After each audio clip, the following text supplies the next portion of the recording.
Hello friends, welcome to RJ. ವಿಸ್ಮಯ.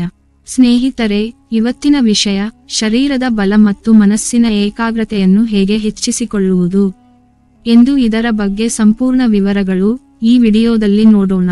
ಇದು ಪ್ರತಿಯೊಬ್ಬರೂ ತಿಳಿದುಕೊಳ್ಳಲೇಬೇಕಾದಂತಹ ವಿಷಯ.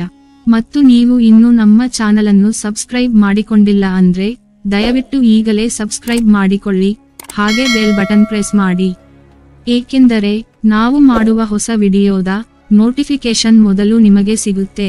ಹಾಗೆ ಫೇಸ್ಬುಕ್ ಅಲ್ಲಿ ಯಾರೆಲ್ಲ ನಮ್ಮ ವಿಡಿಯೋ ನೋಡ್ತಾ ಇದ್ದೀರಾ, ದಯವಿಟ್ಟು ಫಾಲೋ ಮಾಡೋದನ್ನ ಮರೆಯಬೇಡಿ.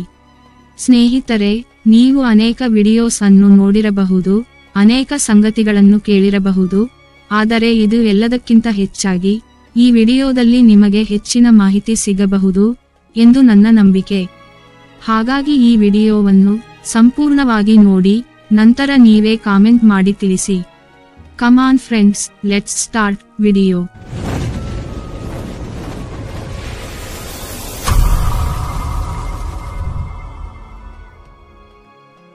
ಫ್ರೆಂಡ್ಸ್, ಇಲ್ಲಿರುವ ಆಮೆ ಮರಿಗಳನ್ನು ಒಮ್ಮೆ ನೋಡಿ. ಇವು ಈಗ ತಾನೇ ನೆಲದ ಮೇಲೆ ತನ್ನ ಹೆಜ್ಜೆ ಗುರುತುಗಳನ್ನು ಇಡುತ್ತಿದ್ದಾವೆ. ಇವು ಸಮುದ್ರದ ಕಡೆಗೆ ತಮ್ಮ ಪ್ರಯಾಣವನ್ನು ನಡೆಸುತ್ತಿವೆ. ಸಮುದ್ರದ ಅಲೆಗಳಲ್ಲಿ ಈಜಬೇಕೆಂದುಕೊಂಡಿದ್ದಾವೆ, ಆದರೆ ಇವುಗಳಲ್ಲಿ ಕೆಲವು ಮಾತ್ರವೇ ಸಮುದ್ರವನ್ನು ಸೇರಿಕೊಳ್ಳುತ್ತವೆ. ಯಾವುವು ಬಲವಾಗಿ ಮತ್ತು ಆತ್ಮವಿಶ್ವಾಸದೊಂದಿಗೆ ಇದ್ದಾವೋ ಅವು ಮಾತ್ರ ಸಮುದ್ರವನ್ನು ಸೇರಿಕೊಳ್ಳುತ್ತವೆ. ಇನ್ನು ಉಳಿದವೆಲ್ಲವೂ ಯಾವುದೋ ಪಕ್ಷಿಗೆ ಅಥವಾ ಯಾವುದಾದರೂ ಪ್ರಾಣಿಗೆ ಆಹಾರವಾಗಿ ಬಿಡುತ್ತವೆ.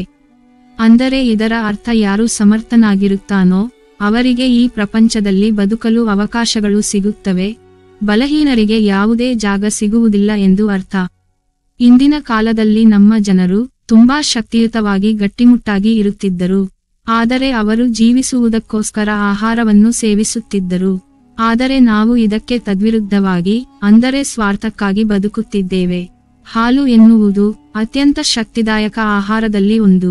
ಹಾಲಿಗಿಂತ 8ರಷ್ಟು ಹೆಚ್ಚಿನ ಒಂದು ಶಕ್ತಿ ಮಾಂಸಾಹಾರದಲ್ಲಿ ಸಿಗುತ್ತದೆ. ಮಾಂಸಾಹಾರಕ್ಕಿಂತ ಅತಿ ಹೆಚ್ಚು, ಅಂದರೆ 10ರಷ್ಟು ಹೆಚ್ಚಿನ ಒಂದು ಶಕ್ತಿ ನಾವು ತಿನ್ನುವಂತಹ ತುಪ್ಪದಲ್ಲಿ ಸಿಗುತ್ತದೆ. ಆದರೆ ವಿಪರ್ಯಾಸ ಏನು ಗೊತ್ತಾ ಸ್ನೇಹಿತರೆ, ಈಗಿನ ಕಾಲದಲ್ಲಿ ಒಬ್ಬ ಮನುಷ್ಯ 1 ಸ್ಪೂನಿಗಿಂತ ಅತಿ ಹೆಚ್ಚಾಗಿ ತುಪ್ಪವನ್ನು ತಿನ್ನಲಾರ. ಆದರೆ ನಮ್ಮ ಪೂರ್ವಜರು ಹಿಂದಿನ ಕಾಲದಲ್ಲಿ ಅತಿ ಹೆಚ್ಚಾಗಿ ತುಪ್ಪವನ್ನು ಬಳಸುತ್ತಿದ್ದರು, ಹಾಗೆ ತಿನ್ನುತ್ತಿದ್ದರು ಸಹ. ಸ್ನೇಹಿತರೆ, ಆಗಿನ ಕಾಲದಲ್ಲಿ ಒಬ್ಬ ಮನುಷ್ಯ ಬರುವಂತಹ ಭಾರವನ್ನು ಈಗಿನ ಕಾಲದಲ್ಲಿ 4 ಜನ ಸಹ ಹೊರಲಾರರು. ನಿಜ ಹೇಳಬೇಕೆಂದರೆ ಅವರು ನಿಜವಾಗಿಯೂ ತುಂಬಾ ಸಂತೋಷವಾಗಿ ಜೀವಿಸುತ್ತಿದ್ದರು. ಆದರೆ ಈಗಿನ ಜನರೇಷನ್ ಆದ ನಾವು ತುಂಬಾ ಕಷ್ಟಕರವಾದ ಜೀವನವನ್ನು ಸಾಗಿಸುತ್ತಿದ್ದೇವೆ. ಸ್ನೇಹಿತರೆ, ಇವತ್ತಿನ ಈ ಒಂದು ವಿಡಿಯೋದಲ್ಲಿ ನಾವು ಒಂದು ಸಣ್ಣ ಸ್ಟೋರಿಯನ್ನು ನೋಡೋಣ. ಈ ಒಂದು ಸ್ಟೋರಿಯಲ್ಲಿ ನಡೆದಂತಹ ಘಟನೆಗಳು ನಮ್ಮ ಪ್ರತಿಯೊಬ್ಬರಿಗೂ ಜೀವನದಲ್ಲಿ ನಡೆದಿರಬಹುದು, ಮುಂದೆ ಅದು ಉಪಯೋಗಕ್ಕೆ ಬರಬಹುದು. ಹಾಗಾಗಿ ಈ ವಿಡಿಯೋವನ್ನು ಸ್ಕಿಪ್ ಮಾಡದೆ ಕೊನೆಯವರೆಗೂ ನೋಡಿ, ತುಂಬಾ ಇಂಟರೆಸ್ಟಿಂಗ್ ಆಗಿ ಇರುತ್ತೆ. ಪುರಾತನ ಕಾಲದಲ್ಲಿ ಒಂದು ರಾಜ್ಯಕ್ಕೆ ರಾಜ ಎಂದರೆ ತುಂಬಾ ಬಲಿಷ್ಠವಾದಂತ ಮತ್ತು ಸಮರ್ಥನಾಗಿರುವಂತಹ ವ್ಯಕ್ತಿ ಆಗಿರುತ್ತಿದ್ದರು. ಒಂದು ವೇಳೆ ಆ ರಾಜ್ಯದ ಮೇಲೆ ಯಾರಾದರೂ ಯುದ್ಧ ಮಾಡಬೇಕು ಎಂದರೆ 1 ಸಾರಿ ಅಲ್ಲ 100 ಸಾರಿ ಯೋಚನೆ ಮಾಡುತ್ತಿದ್ದರು. ಏಕೆಂದರೆ ಆ ರಾಜ್ಯದ ರಾಜ ಮತ್ತು ಆ ಸೈನಿಕರು ತುಂಬಾ ಬಲಿಷ್ಠವಾಗಿದ್ದಾರೆ ಎಂದು ಅಕ್ಕಪಕ್ಕದ ಪ್ರತಿಯೊಬ್ಬ ರಾಜರಿಗೂ ಗೊತ್ತಿರುತ್ತಿತ್ತು. ಆ ರಾಜ ಪ್ರತಿಯೊಂದು ಒಳ್ಳೆಯ ಕಾರ್ಯಗಳನ್ನು ಮಾಡುತ್ತಿದ್ದ, ಪ್ರಜೆಗಳಿಗಾಗಿ ಅಭಿವೃದ್ಧಿ ಕಾರ್ಯಗಳನ್ನು ಮಾಡುತ್ತಿದ್ದ.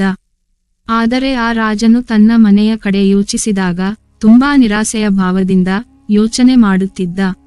ಏಕೆಂದರೆ ಆ ರಾಜನಿಗೆ 2 ಮಕ್ಕಳಿದ್ದರು. ಅದರಲ್ಲಿ ದೊಡ್ಡವನು ತುಂಬಾ ಬುದ್ಧಿವಂತ ಹಾಗೂ ಶಕ್ತಿವಂತ ಕೂಡ, ಎಲ್ಲಾ ವಿದ್ಯೆಗಳಲ್ಲೂ ಮತ್ತು ಯಾವುದೇ ವಿಷಯಗಳನ್ನು ಆದ್ರೂ ಸಹ ಅವನು ಅತಿ ಶೀಘ್ರವಾಗಿ ಕಲಿಯುತ್ತಿದ್ದ. ತುಂಬಾ ಜನರು ಮಾತನಾಡಿಕೊಳ್ಳುತ್ತಿದ್ದರು, ದೊಡ್ಡ ಯುವರಾಜನೇ ಈ ರಾಜ್ಯದ ರಾಜಕುಮಾರ ಎಂದು. ಆದರೆ ರಾಜನಿಗೆ ಚಿಕ್ಕ ಯುವರಾಜನದೇ ಯೋಚನೆಯಾಗಿತ್ತು. ಏಕೆಂದರೆ ಚಿಕ್ಕ ಯುವರಾಜನು ಯಾವುದೇ ವಿದ್ಯೆಗಳಲ್ಲಿ ನಿಪುಣತೆಯನ್ನು ಹೊಂದಿಲ್ಲ, ಹಾಗೆ ತುಂಬಾ ಬಲಹೀನನಾಗಿದ್ದ ಮತ್ತು ಯಾವುದೇ ಯುದ್ಧ ವಿದ್ಯೆಗಳನ್ನು ಸಹ ಕಲಿಯಲೇ ಇಲ್ಲ.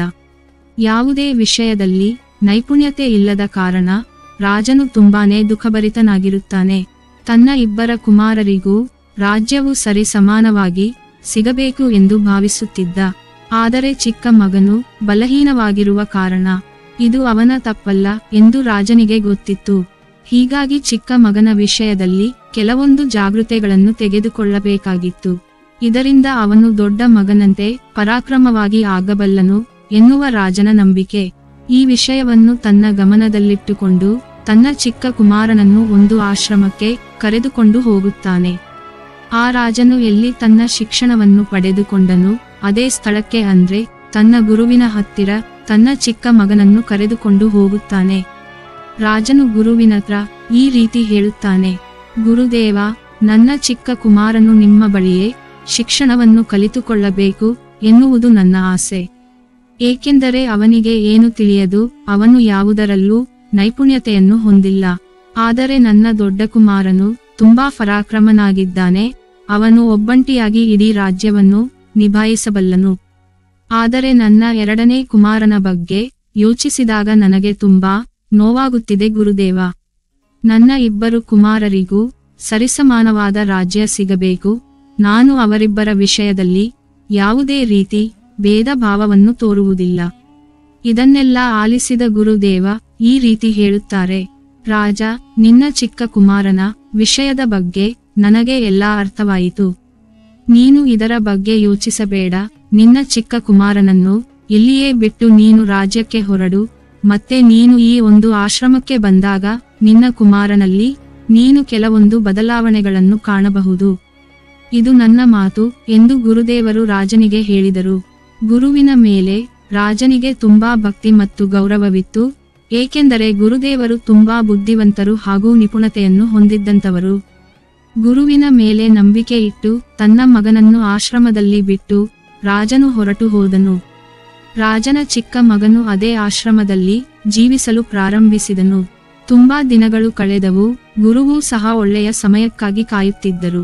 ಒಂದು ದಿನ ಗುರು ಶಿಷ್ಯನ ಹತ್ತಿರ ಈ ರೀತಿ ಹೇಳಿದರು, ನಾನು ಇವತ್ತು ಒಂದು ಅದ್ಭುತವನ್ನು ತೋರಿಸುತ್ತೇನೆ ಎಂದು ಶಿಷ್ಯನ ಕೈ ಹಿಡಿದು ಒಂದು ಪರ್ವತದ ಕಡೆಗೆ ನಡೆದರು.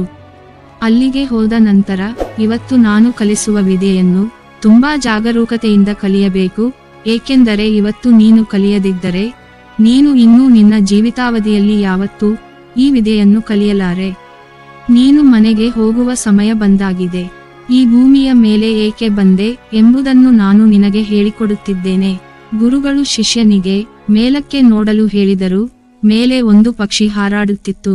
ಅದು ತನ್ನ ಮರಿಗಳನ್ನು ಜೋಪಾನವಾಗಿ ಹಿಡಿದುಕೊಂಡಿತ್ತು. ತುಂಬಾ ಮೇಲೆ ಹಾರಾಡುತ್ತಿತ್ತು. ಆಕಾಶದಲ್ಲಿ ಇರತಕ್ಕಂತ ಮೋಡಗಳು ದಾಟಿ ಹಾರುತ್ತಿತ್ತು. ಅಲ್ಲಿ ಹೋದ ನಂತರ ತನ್ನ ಮರಿಗಳನ್ನು ಕೆಳಗೆ ಬಿಟ್ಟಿತು. ಗುರು ಶಿಷ್ಯರಿಬ್ಬರು ಅಲ್ಲಿ ನಡೆಯುತ್ತಿರುವಂತಹ ಘಟನೆಯನ್ನು ಸೂಕ್ಷ್ಮವಾಗಿ ಗಮನಿಸುತ್ತಿದ್ದರು. ಆ ಪಕ್ಷಿ ತನ್ನ ಮರಿಗಳನ್ನು ಕೆಳಗೆ ಬಿಟ್ಟ ಕ್ಷಣದಿಂದ ಆ ಮರಿಗಳು ತುಂಬಾ ವೇಗವಾಗಿ ಕೆಳಕ್ಕೆ ಬರುತ್ತಿದ್ದವು. ಅವು ಕೆಳಕ್ಕೆ ಬರುತ್ತಾ ಹಾಗೆ ಏನು ಮಾಡಬೇಕೆಂದು ತೋಚದೆ ತನ್ನ ರೆಕ್ಕೆಗಳನ್ನು ಒಡೆದುಕೊಳ್ಳಲು ಶುರು ಮಾಡಿದವು. ಆದರೆ ಆ ರೆಕ್ಕೆಗಳು ಇನ್ನೂ ಸಂಪೂರ್ಣವಾಗಿ ತೆಗೆದುಕೊಳ್ಳಲು ತುಂಬಾ ಕಷ್ಟಪಡುತ್ತಿದ್ದವು. ಅವು ಹಾಗೆ ಕೆಳಕ್ಕೆ ಬೀಳುತ್ತಾ ಇದ್ದಾವೆ. ಅದನ್ನು ಅರಿತ ಇನ್ನೊಂದು ಪಕ್ಷಿ ತಕ್ಷಣವೇ ಬಂದು ಅವುಗಳನ್ನು ಹಿಡಿದುಕೊಂಡು ಮತ್ತೆ ಮೇಲೆ ತೆಗೆದುಕೊಂಡು ಹೋಯಿತು.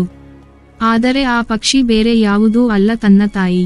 ಆನಂತರ ತನ್ನ ತಾಯಿ ತನ್ನ ಮಕ್ಕಳನ್ನು ಮತ್ತೆ ಮತ್ತಷ್ಟು ಮೇಲೆ ತೆಗೆದುಕೊಂಡು ಹೋಯಿತು. ಮತ್ತೆ ಮೇಲಿಂದ ಅವುಗಳನ್ನು ಕೆಳಕ್ಕೆ ಬಿಟ್ಟಿತು. ಇವೆಲ್ಲವನ್ನೂ ಹತ್ತಿರದಿಂದ ನೋಡುತ್ತಿದ್ದ ಗುರು ಶಿಷ್ಯರು ಮತ್ತೆ ಗುರು ಶಿಷ್ಯನ ಕೈ ಹಿಡಿದುಕೊಂಡು ಒಂದು ಮರದ ಹತ್ತಿರ ಕರೆದುಕೊಂಡು ಹೋದರು. ಆ ಮರದ ಮೇಲೆ ಒಂದು ಗೂಡಿದೆ, ಅದನ್ನು ತುಂಬಾ ಜಾಗೃತೆಯಿಂದ ನೋಡು. ಏಕೆಂದರೆ ಆ ಗೂಡಿನಲ್ಲಿಯೇ ತನ್ನ ಆ ಪಕ್ಷಿಗಳ ನಿವಾಸವಿರುವುದು. ಹಾಗೆ ಈ ಮರವನ್ನು ಸಹ ತುಂಬಾ ಜಾಗೃತೆಯಿಂದ ನೋಡು. ಈ ಮರದ ತುಂಬಾ ಹೂಗಳಿವೆ, ಆದರೆ ಆ ಗೂಡಿನಲ್ಲಿ ಒಂದೇ ಒಂದು ಸಹ ಹೂವಿಲ್ಲ. ಒಂದು ವೇಳೆ ಪಕ್ಷಿ ಅಂದುಕೊಂಡರೆ ತನ್ನ ಮರಿಗಳನ್ನು ತುಂಬಾ ಹೂಗಳ ಮೇಲೆ ಮಲಗಿಸಿ ಮುದ್ದಾಡಬಹುದಿತ್ತು. ಆದರೆ ಆ ಪಕ್ಷಿ ಆ ರೀತಿ ಮಾಡಲಿಲ್ಲ. ಏಕೆಂದರೆ ಅವುಗಳ ಮೇಲೆ ಮಲಗಿಕೊಂಡರೆ ಆ ಪಕ್ಷಿಗಳು ಕೇವಲ ಪಕ್ಷಿಗಳಾಗಿ ಮಾತ್ರ ಆಗುತ್ತವೆ. ಆದರೆ ಕಠಿಣವಾದ ಮತ್ತೆ ಅಸೌಕರ್ಯ ಇರತಕ್ಕಂತ ಗೂಡಿನಲ್ಲಿ ಬೆಳೆದರೆ ಎಂತಹ ಪರಿಸ್ಥಿತಿ ಬಂದರೂ ಎದುರಿಸುವಂತಹ ಪಕ್ಷಿಗಳಾಗುತ್ತವೆ. ನೀನು ಸಹ ಒಬ್ಬ ರಾಜನಿಗೆ ಮಗನು. ನೀನು ಕೂಡ ಹಾಗಂತ ಹೂವಿನ ರೀತಿ ಸುಖದ ಸುಪತ್ತಿಗೆಯಲ್ಲಿ ಇರಬಾರದು. ಆಗ ಶಿಷ್ಯನು ಗುರುದೇವನ ಬಳಿ ಈ ರೀತಿ ಹೇಳುತ್ತಾನೆ, ಗುರುದೇವ, ನಾನು ತುಂಬಾ ವಿಷಯಗಳನ್ನು ಕಲಿತುಕೊಂಡೆ. ನಾನು ಒಬ್ಬ ರಾಜನಿಗೆ ಮಗನು ಎನ್ನುವುದು ನನಗೆ ಈಗ ಅರ್ಥವಾಯಿತು. ನಾನು ಈಗ ಇರುವ ರೀತಿಯಲ್ಲಿ ಈ ಪ್ರಪಂಚದಲ್ಲಿ ಬದುಕಲಾರೆ. ಇದನ್ನು ಕೇಳಿದ ಗುರು ಶಿಷ್ಯನನ್ನು ಆಶ್ರಮಕ್ಕೆ ಕರೆದುಕೊಂಡು ಹೋದರು. ನಾನು ಕೆಲವೊಂದು ವಿಷಯಗಳನ್ನು ನಿನಗೆ ಹೇಳುತ್ತೇನೆ. ಆ ವಿಷಯಗಳನ್ನು ನೀನು ನಿನ್ನ ಜೀವಿತಾವಧಿವರೆಗೂ ಜ್ಞಾಪಕದಲ್ಲಿ ಇಟ್ಟುಕೊಳ್ಳಬೇಕು. ಆ ಪಕ್ಷಿಯಿಂದ ನೀನು ತುಂಬಾ ವಿಷಯಗಳನ್ನು ಕಲಿತುಕೊಂಡೆ.